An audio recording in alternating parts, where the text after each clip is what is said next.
সবাইকে good morning. তো দেখো সকাল সকাল উঠে গেছিলাম, মেয়ের স্কুল ছিল, ভাত বসিয়ে দিয়েছি একদিকে।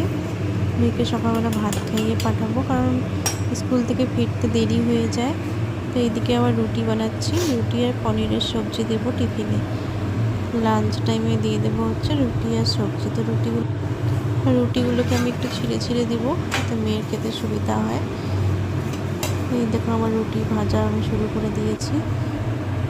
রুটিগুলো ছিঁড়ে দিলাম, অল্প অল্প করে ছোটো ছোটো করে টুকরো করে দিলাম, যাতে ওর খেতে সুবিধা হয়।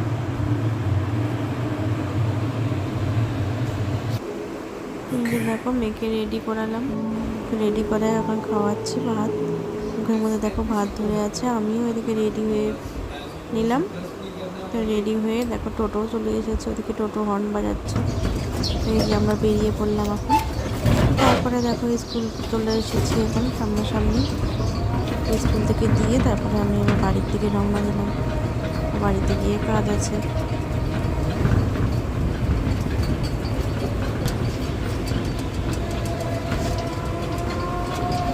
তোমাদের কেমন লাগলো আমার ভিডিওটি অবশ্যই জানিও, আর সাবস্ক্রাইব করে অবশ্যই পাশে থেকো। চলো টাটা।